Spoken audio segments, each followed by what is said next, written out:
Well, hi, everyone, and welcome to Matt Ridge's Coaches Show here at Davidson-Davie Community College. I'm Miles Poole, and we're coming to you live from Brinkley Gym tonight. Man, we're excited to bring you. This is our fifth show of the year. We're already into show number 5. Regular season now is underway. Coach going to share his thoughts on where we are after 4 games. We'll also look ahead to see how things are shaping up as we move deeper into the season. We got some really good games coming up. And tonight, we've got the voice of the storm in here. Kip Childress is going to be our special guest. We're looking forward to that. And then as players, we're going to have Kobe Parker and Jacob Moore going to be in for our player interviews. Patrick Stevens, our engineer tonight, Brandon Mullis doing the camera work, and this gentleman here to my right is the athletics director and head basketball coach here at Davidson-Davie, Coach Matt Ridge. Coach, welcome. Well, I'd like to thank everybody you just mentioned, but especially Kip. I learned earlier he had a death in the family earlier in the last few days, and certainly appreciate him making the time to come out here and do this. He is the voice of the storm inside the gym, but you're the voice of the storm online with the streams and the coaches shows. So I'd like to thank both of you guys especially, and everybody else you just mentioned as well. I think his voice is a little better than mine. So start of the regular season. So we're 3-1, 1-1 in conference play, 5th ranked in the country among D2 teams. Long season ahead of us. But we're going to start the show to look at how well we performed. Talk about the first game, Coach. Central Carolina Community College. The Cougars gave us a pretty good ball game. I think we were up at the break by 6 and then pulled away to win 20 in the final minutes. Talk a little bit about that opening game for us. Well, Central Carolina's much improved. They've got a lot of really, really big-time shooters, and they've got some quickness on the perimeter, and they hung in there for the majority of the first half. And then, of course, the second half we did pull away. But I was proud we really shared the ball that game. We had, I believe, 6 players in double figures and 2 more with 7 and 8, so almost 8 players in double figures. We shot the ball really well from the three-point line. I think we hit 11 of 24 threes. Kobe shot it especially well, 6 of 11 from his first college game. Alex, I think he was 3 of 6. And then, of course, we out-rebounded them by about 20. So those were some key stats. We shot the 3-ball well, and we really pounded them on the glass. Well, after the contest, it was discovered that we were going to have to forfeit the contest and officially start the season 0-1 in Region 10. For our Storm listeners, if you don't mind, give us just a real quick piece of context around that. Well, you're a student first. In college athletics. So, unfortunately, we had a player that was dropped, and he dropped below 12 hours. I was not aware of it, and so I played a player that was ineligible. I learned it Monday morning. We made sure we had the checks and balances in place going forward to make sure that didn't happen again, but that's what happened. Well, November 8th, we'll move on to game number 2. So, Gaston College, we travel down to take on Division I opponent, the Rhinos, our Division I school. You were able to open up 11-point lead at the break. But I tell you, those guys gave us a good battle in the second half. I think the game ended with an 82-69 win. What were some of the challenges in that game you thought the Rhinos posed for us? Going into the game, Alan and I had gone down and scouted them against Cleveland. They beat Cleveland, who's really, really talented athletic team in our league. We knew that we were going to have to finish around the rim. We knew we were going to have to take care of the ball. They're extremely athletic. So we never really pulled away. We built the lead up 14, 15 points or whatever, and they somehow chipped away and got it back to 6 or 7 a couple different times. So it was good for our guys to be able to handle that adversity on the road in a hostile environment, which we did, and we came out there with a big win. Well, your bench had over 50% of your points, I think 45 of the 82 that you scored. Talk a little bit about it, if you would, the importance and the advantage that you've got with the depth of talent here. Well, I feel like, we've been dressing 9 and 10 guys. We've almost got like 10 starters. When I say starters, I mean obviously we can only start 5, but we have 9 or 10 guys we've been dressing that I feel like on most teams in our region would start. And so that is a huge advantage, especially the way we play, Miles, with us wearing people down and playing so fast. I think late in the game it's really paid dividends for us here recently when the game's close late in the second half where we're not as tired as our opponent. Well, the first home game was last Saturday against Johnston Community College. Now, fans in Brinkley were able to come out, witness a big win. You won this one going away, 111-59. I think your big guys, Najee Stroman, had a good game with 22. Jacob Moore had a big game also one of our guests tonight. Talk about the play of your big guys and that inside and out strategy. I think you had 60 points in the paint on Saturday. Well, I think that's a strength of our team. When you mention Najee and Jacob Moore, and we've got some really athletic wings and forwards, and Tyler Johnson and Frank Stockton, and now Trey Fields is coming back from his knee surgery. So when you think about those 5 guys, that's a lot of length. I mean, we're not 7 foot, but we got 6'7", 6'6" across the board down there, and guys playing way above the rim. So in that particular game, Najee obviously had a big-time first half. In the second half, it was Jacob Moore's show. Our guys did a great job of getting him the ball inside, and he finished around the rim. So I was really proud of not just Najee and Jacob, but our other players to get them the ball and understand that they're a strength of ours. Well, despite the big win, I know there were some things you had concern about. We talked in the postgame about missed layups, for one. Talk about that early season improvement opportunity for you. What are some of the things maybe you can do to correct that? It continues to be an opportunity to improve, and that's exactly what it is. I mean, we continue to miss free throws and layups. Obviously, we're emphasizing it in practice, and we're doing some drills to work on it.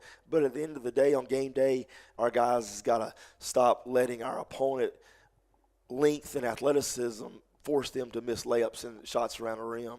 We missed a boatload again last night, and then we were just horrendous last night from the free throw line. And at the end of the day, the secret is there is no secret. In my opinion, you got to get your butt out of bed and get in the gym when you're done with your academic responsibilities, because the more you prepare, the more confident you're going to be on game day. So at the end of the day, these guys have access to our gym from 6:30 in the morning all the way through the evening when the security guards shut the gym down. So, I'm continue to encourage them outside of practice to get up 1,000 shots a day, and that includes free throws.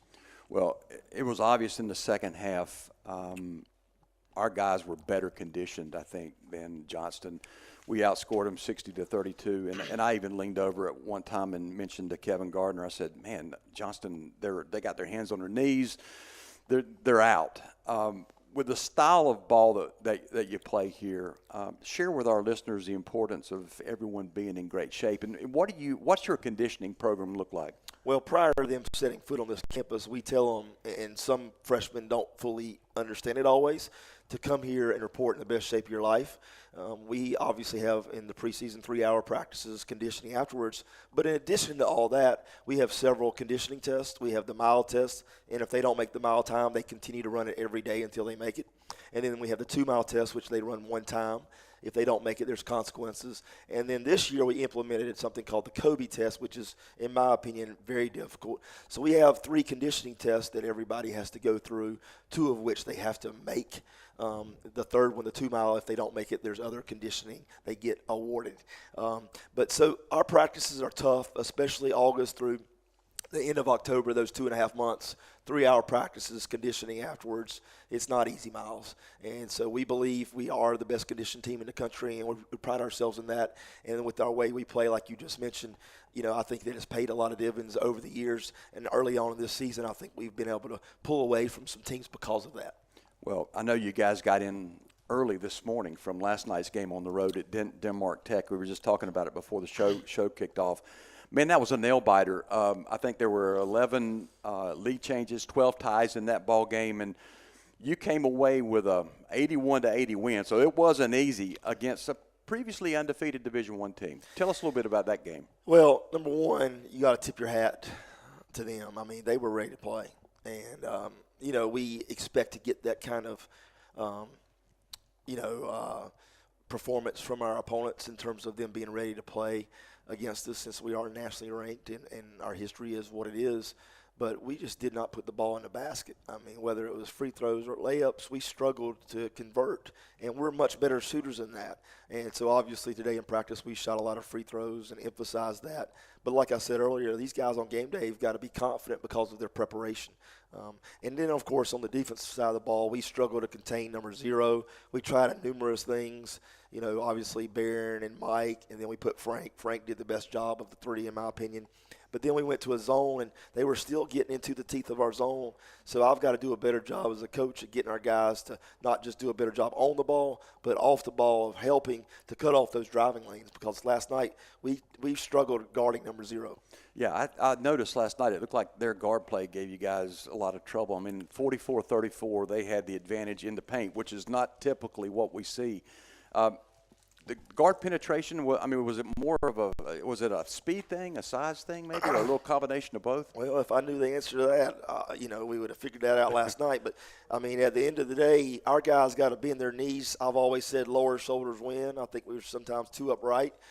They got to be able to push straight back and then adjust laterally. And then off the ball, we've got to do a good job of early helping and surrounding the ball and not just being locked into their man as team defense. But, at the end of the day, that number 0 was really crafty. He was really quick, and we really struggled guarding him. And it opened my eyes as a coach of emphasizing one of the things that Roy Williams always said at Carolina, one of the 2 most important things about playing D is keeping the ball in front of you and out of the paint. And the other thing is, of course, defensive rebounding. But we struggled. We struggled last night big time guarding number 0. Well, you still came out with a win. So, I mean, these are the kind of games really that test your team's fortitude, your willingness to persevere, I guess, if you will, through adversity. So you're down by 1 at the break. It's a back and forth in the second half. I mean, it's a road win against a Division I team that's undefeated. So what does it kind of tell you a little bit about the mettle of the team you've got here? Well, we expect to win. I mean, our players made just enough plays to get out of there with the win. Alex hit a huge 3. Mike hit a 3 in the second half. And then, of course, late in the game, I know we didn't shoot the ball well from the line, but Barron hit 3 huge free throws. I know he missed 1, but, those free throws were huge. And so we made just enough plays to get out of there with a win. Frank had a couple big-time plays as well late in the game. He finished with 9 rebounds, and this was Trey's first game. I thought coming off that knee surgery, having 9 rebounds for us in limited minutes was big as well. Yeah, it was good to see Trey back in, and I thought the steal and the dunk that Frank had was, at a great time when it looked like maybe the momentum was shifting a little bit. So, yeah, good win, though. Frank's an incredible athlete, and when he plays with that motor, he's one of the best players in our region. But he's got to learn to play with that motor consistently. Well, I wanted to remind everyone, if you want to send us, we're following on Facebook. If you want to send Coach a question or any of our guests or players a question, you can do that. Candace, your wife's out watching. Carlton Earl says, good luck on the rest of the season, Coach. Go Storm. Kasura Ziek says, go Storm. So, we got some folks out there watching, sending us some comments. So thank you for that. All right, we're going to take a break. And as we do each show, we typically have a special guest. We've got a really special guest tonight, Kip Childress, the voice of the Storm, coming up to spend some time with us. And, again, we certainly appreciate that. And, again, our condolences, Kip, go out to you and your family on your loss. But thank you for coming and spending some time with us. Welcome. So Kip is, of course, the voice you hear for all the home games here at Brinkley. But before we get into basketball, tell us a little bit about what you do. I know since we last spoke and had you on the show, I think you've had a little bit of a career change. A little bit. That's an understatement, right? So yeah, during the season last year, I was working with the NASCAR Cup Series as their assistant director, as the pace car driver on Sundays. So I was presented with an opportunity to kind of take not necessarily a step back, but to work with a smaller division, the Cars Tour late model division. So we have late model stock cars and pro late models. This is a series that was purchased by a couple of guys that some folks may have heard of. There's one of the owners is Dale Earnhardt Jr. Kevin Harvick is one of the owners. Jeff Burton and Justin Marks. So they purchased the series last winter, and when I learned that they were looking for someone to move in there and take over the reins of the series, it was way too good of an opportunity not to at least take a look at. So, we were able to put together a plan, and in July I made the change to step away from NASCAR and to jump in with the Cars Tour, and I've been learning ever since then, taking notes, being trying to be a good observer, and at the same time trying to implement some things along the way to help, maybe get us pointed in not necessarily that we were going in any wrong directions, but get us pointed into some directions that may be a little more right for the situation. So now that we have finished the 2023 season, we are wide open getting ready for 2024. Mostly local in the couple of state area, is that? So the majority of our races are north in North Carolina and Virginia. We do get down into South Carolina a little bit. And we've taken a few looks at some opportunities in Tennessee. We're not quite there yet. But we like that footprint of our schedule because it doesn't overextend us. And what I mean by that is the bulk of our teams are made up of crew members that are 9-to-5ers, blue-collar workers that have jobs other than what they do with the race teams. So when they go to a race, if we have to travel too far, then they're having to use vacation days or PTO, or maybe not even get paid for being off of work. And so, at our level of racing, we don't want to overextend those guys. So we make sure we stay in our footprint, and we try to manage our schedule to where, the travel is minimized. But at the same time, we want to make sure we get our racers, our teams, our product in front of as many eyeballs as possible. Well, those guys made a great choice. So we know you'll put a nice stamp on that. So thank you. So now let's turn to the work you do here. So PA work, broadcasting work. How did you get interested and started in that? Yeah, oh my gosh. That was, so back when I graduated from North Davidson High School in 1989, our public address announcer, his name was Ray Joyner. Ray announced everything that we did there. Now at the time, high school sports, you really only had, for men, you had football, baseball, basketball, wrestling, and, some track and field and things like that. So from an announcing standpoint, Ray did it all. I can remember hearing him call out my name when I was wrestling for North Davidson and when I played baseball. And so for whatever reason, I took an interest in that. I don't know why. And Ray, he was always quick to let me help, when I wasn't playing in a sport. I think a lot of it had to do with the fact that before OSHA really came along, I was one of the few guys that was brave enough to, kind of run through the rafters of a gym hanging speaker cable, or maybe even hanging a speaker. So that kind of got me interested in it. I was a bit of a gadget nut, so I didn't mind learning how to operate all that equipment, and that's helped me out, through the years, understanding when I do go to a facility such as here at Brinkley, or now at Oak Grove High School, at Ledford High School, where I have the opportunity to announce as well, to move in there and maybe help with their public address systems and really optimize the equipment that they have. So I started, I think, my first year of announcing full time. I was a student here at Davidson-Davie, and I was announcing football at North Davidson in '93, I believe it was. And so over the course of the years, have been very fortunate to spend time at North, now at Oak Grove High School, and cover lots of sports from football to, like I said, basketball. Basketball is probably what I've been able to be a part of the most because of the way my schedule works from a traveling standpoint.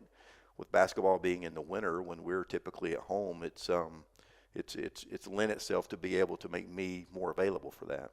So, but and I guess this is what Matt and I talked about. This is my third season full time here in Brinkley. So to be able to do this and still do all of my PA duties at Oak Grove, and it's been a blast. So it's more, I mean, for our listeners who don't know, it's more than just showing up here and getting on the mic. I mean, there's some prep work that you have to do, and there's things that you do as the game goes along. Kind of take us through that, really what those duties look like and the work that you put into that. Yeah, so, I learned a long time ago from, folks like Ray, from folks like yourself, Randy Heggie that was at Ledford, to really do a lot of preparation before you do show up. All the announcements that are made during dead ball periods, to make sure that you're, I'm huge on writing scripts. I tell my wife this all the time, and my kids this all the time, that I feel like I am terrible at having to say something off the hip. I don't feel like I'm good enough at being able to react quickly to say the right thing. So I write scripts out like crazy, and I read them word for word. Now, I read them enough that if the computer were to ever quit, I feel like I could be able to keep digging on that. But I still, and maybe it's a fault, but I do rely on what I prepare. But, whether it's here or at Oak Grove or any other facility that I'm at, I make sure that I'm up to date on, sponsors. They're huge. I want to make sure that we give them their just due because they've, devoted time and energy and a lot of money to be a part of all of these programs. So I want to make sure that, we've got copy written out for them. So there's time invested there. I stay up to date with the athletic directors and the coaches to make sure that if new ones have come on board, or maybe some have gone by the wayside, we'll make sure that we're up to date on that too. At Oak Grove, I was able to announce a football game there, and I had to update that list because football sponsors are different than basketball and different than baseball. So I make sure that I stay up to date to make sure we thank those folks for what they do. Yeah. And then, fortunately, our guys, that roster stays the same. So the early work, the early preparation, that early practice that I was able to come to, and learning pronunciations, learning how to pronounce where they're from, that's a big deal. So, I take a lot of pride in what we do for pregame during the announcements. That is a lot of fun to be able to make that atmosphere or add to that atmosphere, when we're introducing the players. So there's that. And then, of course, each and every team that comes in, we want to make sure that we're up to date. You and I, we work together a lot of times on making sure that we've got the correct rosters and that we are pronouncing those guys' names, correctly as well. We get the benefit too of seeing some great basketball for sure. And question for you: I catch myself like falling into this trap all the time. You get so vested in this program and the players and watching.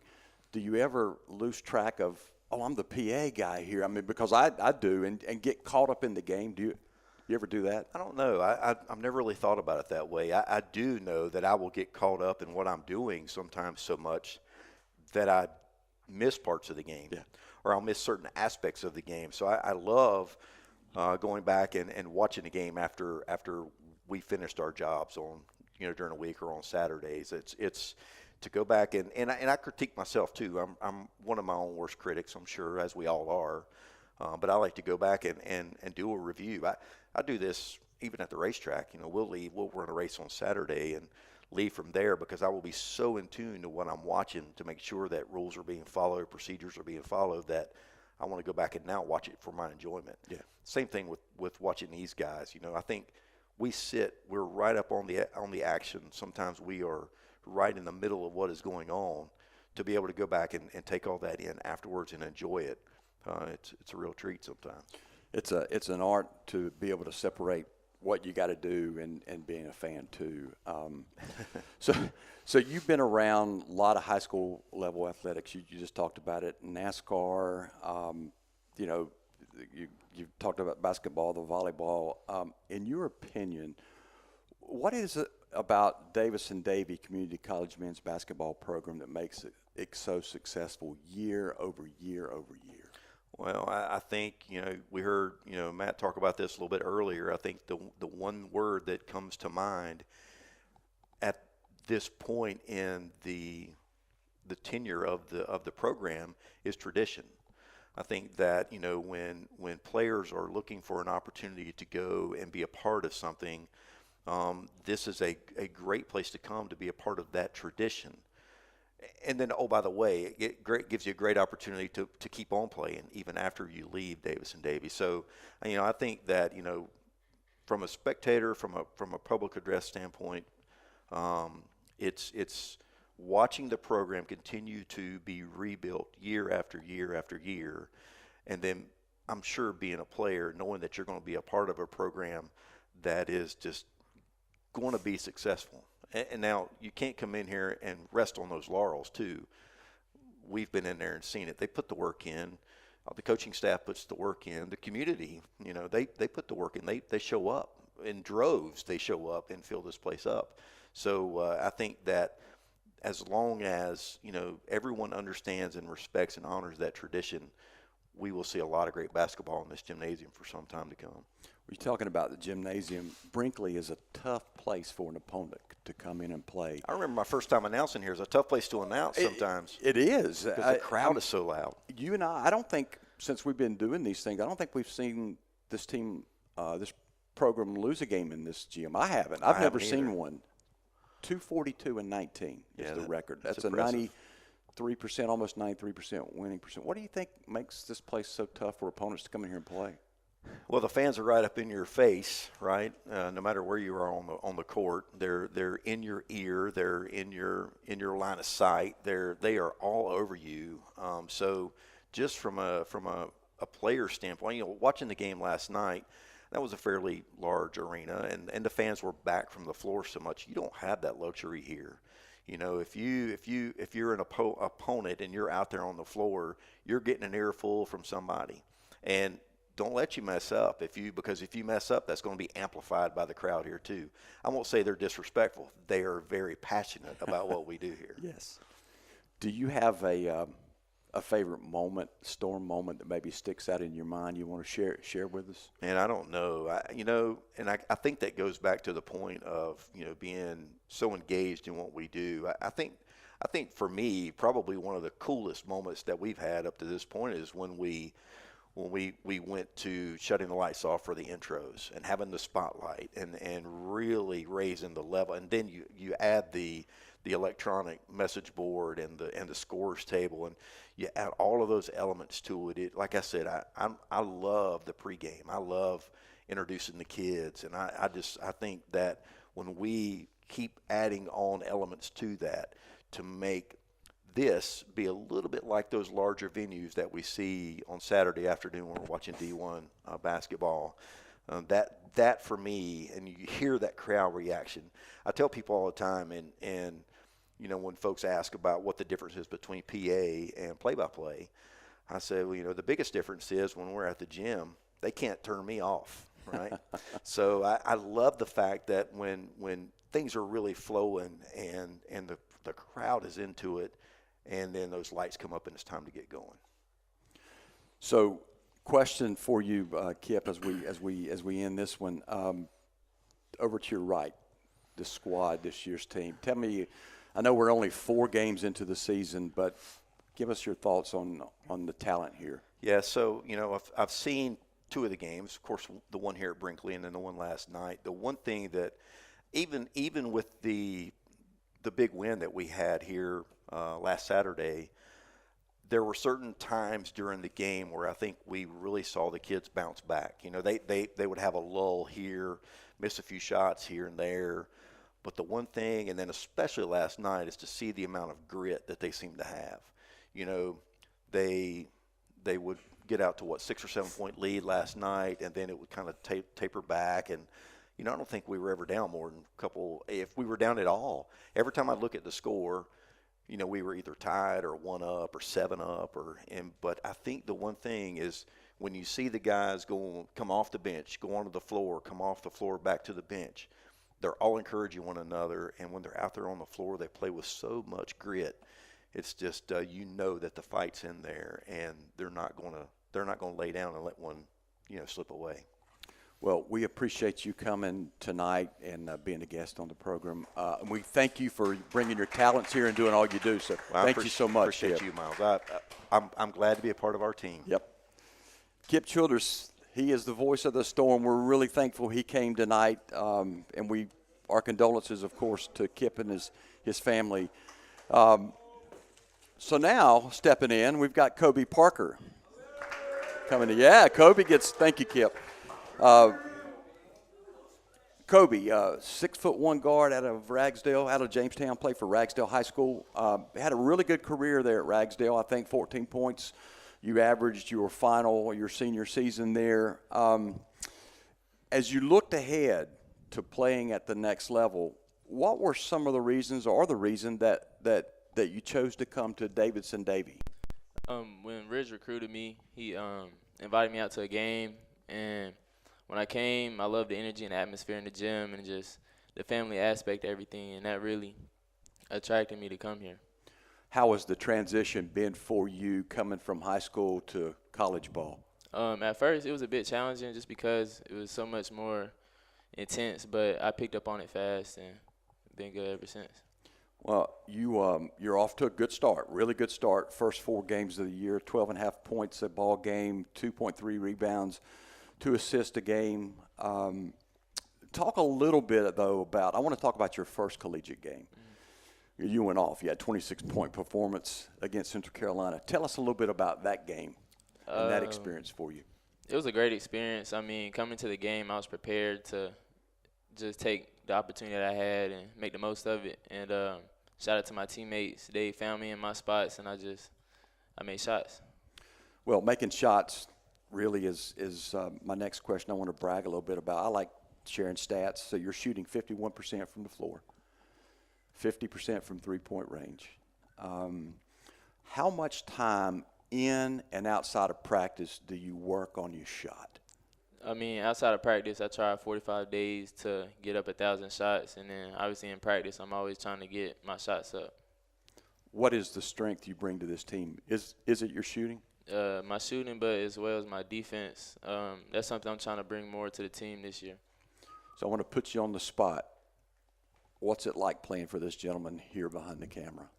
It's definitely not for everybody. It's intense. He coaches hard, but it's for a good reason. He wants to bring the best out of you. Tough road win for you guys last night. You guys held tough and were able to come out with a 1-point win. How do you feel like the team's coming together this year so far? I feel like we're coming together good. We're getting better every day, and just slowly we're coming together as a group. What's your goals here? I just want to just fill my role and just try to expand on as much as I can this season. What about after DDCC? What are you hoping to do? Move on to a 4-year, and then beyond that, I want to play professionally. So now I ask this to everyone. Do you have a nickname for the final question, and do you have any kind of pregame ritual that you want to share with us? For a nickname, I don't really have a nickname, but some of the teammates call me Kobe. And then pregame ritual, I just eat a Snickers before the game. Got to have a Snickers? Yeah. All right. Well, we're glad that you chose to come here and share your talents at Davidson-Davie. We look forward to having a great season, Kobe. So thank you for being our guest here. Thank you. Nice job. Nice job. Kobe Parker.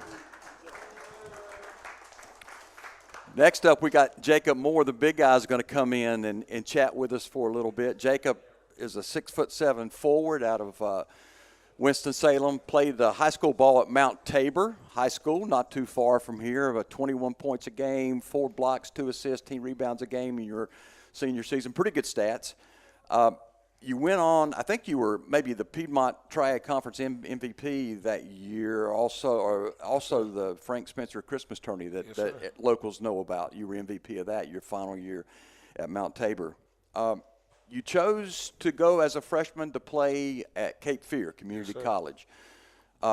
First of all, I want to welcome you back to the Piedmont Triad. Yes, okay.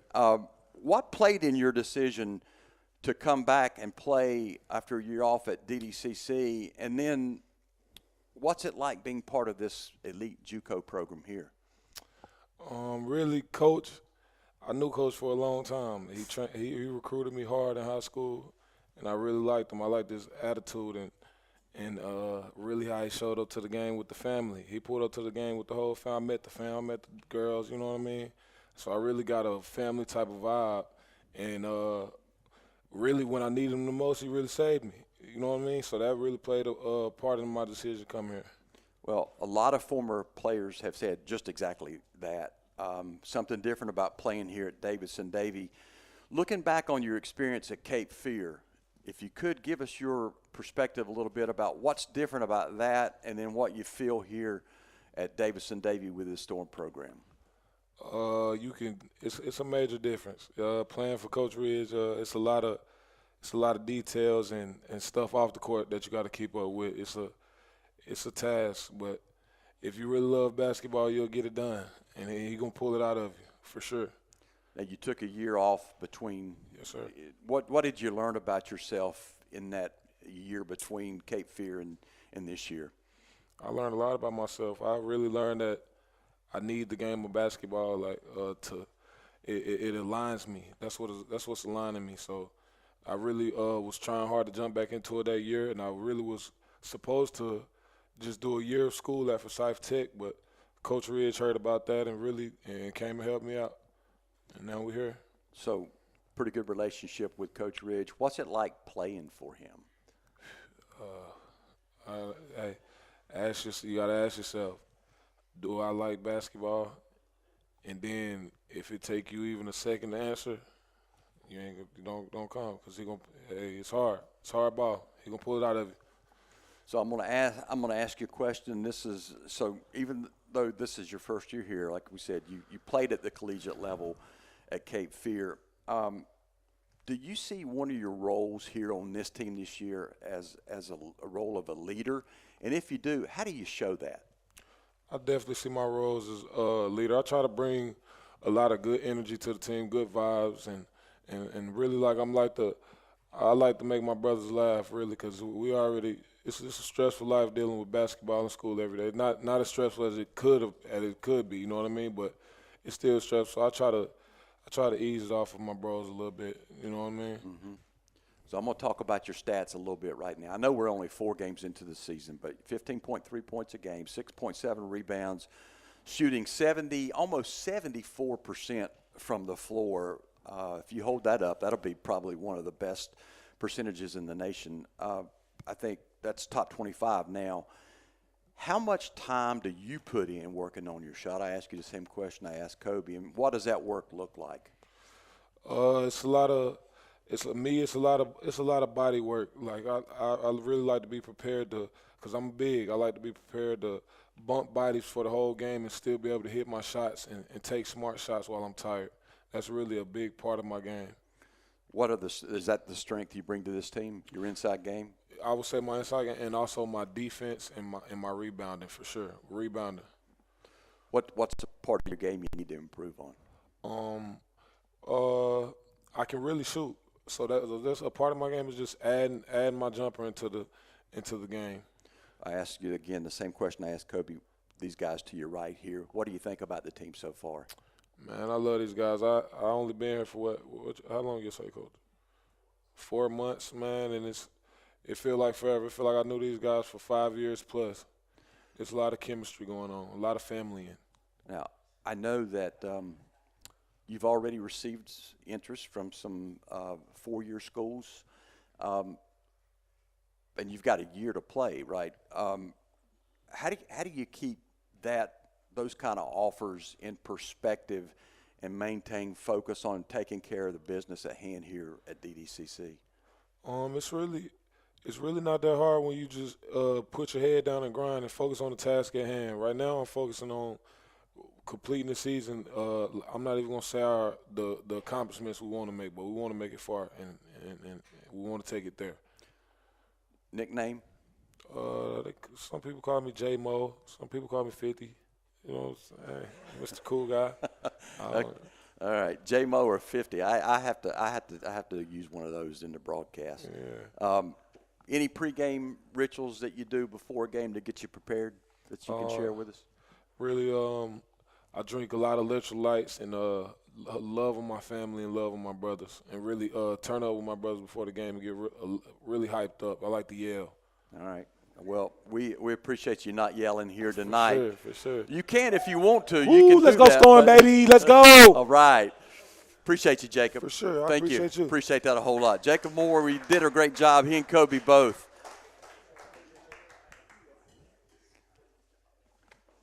Two good guys right there. Everybody we've had on the show has done a wonderful job, and we got a few that we still have to get. So we'll get those as we move through. Jacob's got quite the personality. I think he's extremely charismatic, and that's one reason he's a leader. People are drawn to his personality, and that's one of the reasons I recruited him so hard 3 years ago. Is obviously he's talented. I think he could be one of the best players, not just in Region 10, but this country at this level. I really believe that. I coach him hard, but I love him hard, and Kobe's off to an unbelievable start for his college career as well. So really proud of both those guys. Now, I'm going to throw you for a loop. Okay. Go off script again. Okay, we do that once in a while. But we had a guy come in earlier that does so many little things. Well, they're really big, to be honest with you, behind the scenes. He drives the bus for us sometimes. He last year drove us in Danville. He helps these guys academically. He comes to the games, and now he's on game day doing instant replay, and there'll be a couple games over Thanksgiving break. He's actually going to do the digital scoreboard. So whatever I ask him, he does. So he's just such a team player. So Tim, come on up. Tim Gwillem. Tim who? Tim Gwillem. Gwillem, Gwillillim. and he works in the workforce and development. He's the dean of workforce and development. I'll let him tell you about it. But Mr. Tim Gwillem, come on up. All right, Tim, welcome. Welcome to the show. See, when you show up here, you never know what's going to happen. I know. I mean, this and guy I will. wasn't expecting that at all. He'll throw you a curve, and we'll just improvise. So, Okay. tell us a little bit, first of all, Tim, if you will, what you do here at DDCC. Okay. So I came to Davidson-Davie back in 2015, and I've been an associate dean. Now I'm the dean of workforce training and community engagement at the college. So anything that's career and technical, whether it's continuing education or curriculum, that's my responsibilities here at the college. So that's kind of what I do. So I saw you at the game last Saturday. Yes. You were up doing the replay. So now I know who you are. But before we talk about that, because we've really done a lot of things here to add to the fan experience, and that is one of them. That's this year. It's pretty cool. How did you, before you were doing that? You get to come to a lot of the games since you've been here? Yeah, like I said, I came in 2015, and I was kind of involved in some of the high school basketball. I came from Illinois, up there. At the time, probably a lot of the girls' basketball because I had two daughters, and they were playing basketball. So, but when I came down here, I quickly realized I liked coming to the games. In fact, that first year, because my daughter was finishing high school, they were still up in Illinois, so I needed something to do at nights, right? Right. So, I think I was just about at every home game that year. After that year, my youngest daughter started playing basketball, and I was there most of the games, but I still tried to get here for some of the games. But it's one of those things where I do like basketball. I do like coming, and of course the basketball that's played here. It's quick, it's athletic. I mean, these guys play hard. It's fun to watch. Yeah, it's an elite program. It really is. So Coach says that you do anything. You've even drove the bus. You drove it in Danville. Now, are you from the Danville area up in there? Is that where you're? More the western side of the state and around the Okay. St. Louis area. So, farmland down there. So, but Danville kind of feels like the area where I've been, flat and wide open, so a lot of cornfields. So, yeah. What was that experience like at the playing for that? You were at the national championship game? Yeah. So, that was a lot of fun. It was a lot of fun for me. I mean, obviously we didn't get what we wanted, right? And that's something to aim for this year. But, it was a lot of fun to be around, to see, be around the players a little bit, see the game, see what type of, the teams that were there and the athleticism that's displayed there, So, it was a lot of fun. Well, we haven't gotten that trophy yet, but yes. But it's coming at some point with the work that goes into this program. You have to believe. Let's talk a little bit about the game experience here at Brinkley. And we talked with Kip about our record here in this gym, and just phenomenal, the best in the country from a winning percentage over the last 16 plus years here, Tim. What do you think it is about this place that makes it so special and so tough for an opponent to come in and get a victory? And I think it's been mentioned before, but the fans are right there. And probably as an opposing player, you're not used to that, and you're not used to everybody being right on top of you. So it probably feels like, these guys are playing hard and playing hard defense, and they're making it difficult enough. But when you got the fans right there, it probably feels like that court's just getting smaller and smaller for them. The court's not small, but it probably feels that way to an opposing player. And I think that's one of the things that really, that really does it. And I think teams know that when they come here, these guys are going to be playing hard. And I've told them this before they went, I don't remember what game it was, before you went to one of the games, that teams know that. They're going to show up. They're going to play hard. But I think one of the things that makes a big difference is they just can't do it for the whole game, where these guys do it for the whole game. And I think you see that a lot. If you've watched a lot of basketball here, teams stay with you for a little while. But usually in that second half, you see that point spread start going. So I think that's one of the main reasons why it's It's a great fan experience here. I know last year through sponsorship, we were able to add the digital scoreboard and this digital scores table. We didn't have the replay working last year. We do this year. Tell us a little bit about how you work that magic. Well, I don't know if there's any magic to it. Coach asked me if I would be willing to do it, and I figured, I was going to probably be here anyway, so why not? But yeah, I mean, it's set up for me really. I mean, Jared Bowman's really got it set up to where I just have to do minimal things, but it's kind of fun because if you see something, these guys do something, you just hit that button to save that clip, and then when you get an opportunity, try to get it up on that scoreboard, and it was kind of fun that first game, you got an opportunity where you can slow it down, do it frame by frame if you wanted to. So sometimes, guys making a play and slow it down, you could hear the fans kind of reacting a little bit to it, So it was kind of fun. So was it a kind of learn as you go experience for you last Saturday, or did you have some prep work to? I had some prep work, and actually Coach let me come in when they were practicing one day, and I was, as they were doing drills and stuff, I was trying to get clips and put them up and trying to figure it out. But there are still things that I think Coach was laughing at me because I told him at halftime, hey, I figured this out at halftime, how to do this. And I think he was a little busy and he didn't really care. But I was all excited that I figured something out on my own, Well, I happened to glance over to my left many times during the ball game, and what you're doing up there is pretty cool. So it's a nice fan experience, like I said. We appreciate you coming in and doing that. Any words of encouragement or advice for these young men over here? I think from the college side, I think what I'll tell all of you is, there's a lot of people at the college, faculty and staff, that know what you're doing and take pride in what you're doing. Just because of scheduling and everything, you may not see a lot of people, but I know that a lot of faculty and staff take pride in our record, take pride that you guys are going to nationals every year. It's a big deal for them. So I would just tell them to remember that everybody at the college, faculty and staff, instructors, they're excited about what you're doing, and they want to help you be successful in all aspects. So I think that's what I would say to them. Good advice. Well, Tim, thank you for stopping by and sharing some time with us. And we appreciate you. All right. Well, thank you. Tim Gwillem.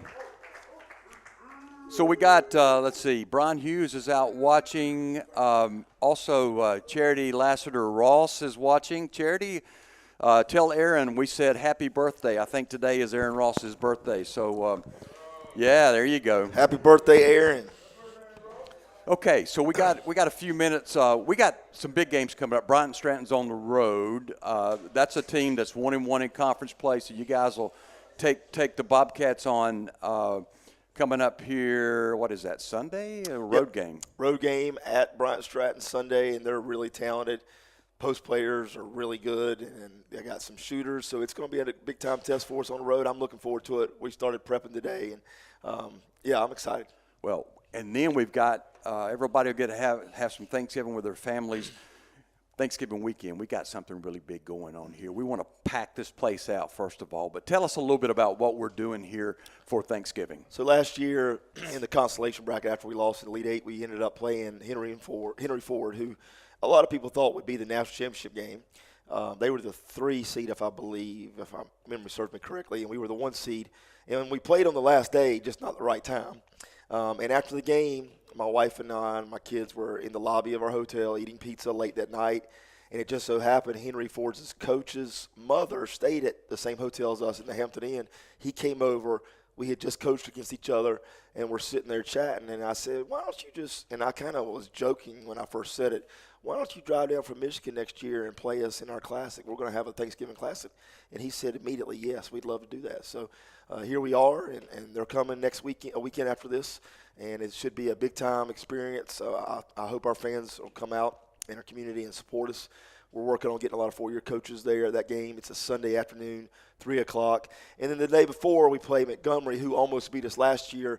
They're from the Maryland district, and they're really talented. They've had some really close games against ranked opponents. So, and the fourth team is Gaston, who's a Division I JUCO, who we've already played. So it should be a lot of fun to come out that weekend on Saturday, Sunday, 3 p.m. tip for us both days, and 5:30 second game. Yeah, that's some good basketball going to be here that weekend. We're excited to be able to do that. Is that something you plan on doing go forward, that Davidson-Davie Thanksgiving Classic? Is that a – We hope to do it if we can get more sponsors. Obviously, that will help us. When we have these games, we're required to pay for all the officials. One game of officials is not cheap. And then you got game day workers and et cetera, et cetera. So when you have 2 games a day, the expenses are driven up. And so, it is a necessity that I have to think about as the athletic director in our budget. So as long as we can fit it in the budget, absolutely. Back when Coach Mullis was with me, he used to do a Christmas Classic. This is the first ever Thanksgiving Classic. So we'd like to do either a Thanksgiving or Christmas Classic every year if we can. I think it's great for the kids. It's an opportunity for four-year coaches to come in and see us play on a Sunday. Most Saturdays they're playing, but Sundays they're usually not. So it's good all the way around as long as we can fit it in the budget. Well, we do have another game before that we're going to play, and that's on the road as well, I think, before our next coaches show, and that's Fayetteville Tech. And those guys gave us fits last year too. Those are really close ball games. Both times we played them last year, and I know you and Brian Hurd, their coach, pretty good friends. What is it about that team that makes those games so close? We've been so blessed so many times to be able to pull out a squeaky win at the buzzer here and there. I mean, Javion hit a game winner a couple years ago. They've had us down a bunch recently. Now, if you go back, I guess it was 3 or 4 years ago, they beat us pretty good in their gym, and I hadn't forgotten that. And anyways, that was a good old-fashioned butt whooping that night. But since then, we've been able to squeak out a lot of close games. Brian does an amazing job at getting the game to play at the pace that he wants it at. I've struggled at getting our guys to be able to force the tempo like we want it at. So that's something that we'd like to do a better job of. I know I need to do a better job of that as a coach. But their guys are well coached. They're disciplined. They sometimes will not shoot until the last 5 seconds of the shot clock. And so Brian does a great job of making you play the tempo that he wants you to play at. And I've got to find a way to overcome that. Well, we just had somebody shout out to us here, to you actually. JT Pressure Washing says, I'm going to Coach's house to get a plate on Thanksgiving. That's Jarvis Tillman.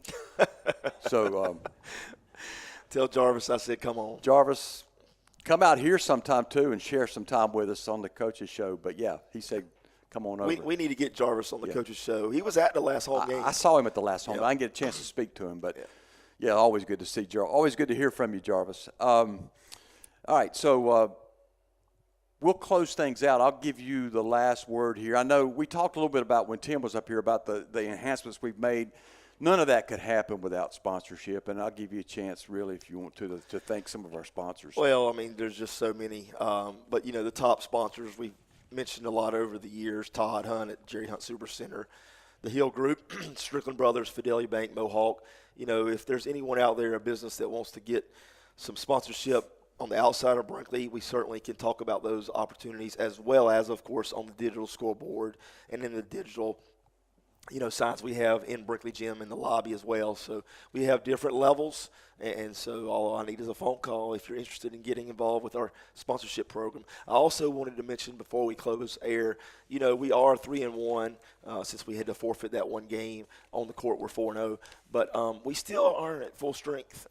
We still got Zaire Sims, who is a returning sophomore, battling an ankle injury. He should be out one more game this Sunday, and hopefully he'll be back after that. Aiden Taylor sat out last night, hurt his toe. Even though Caleb is a redshirt, he's still out with his back. And then we've got about 4 or 5 guys that are just nursing injuries. Trey Fields' first game back from his knee surgery was last night. Galvin's been practicing a redshirt. He hadn't been practicing prior to that. Jordis Brodnick's been practicing, been out.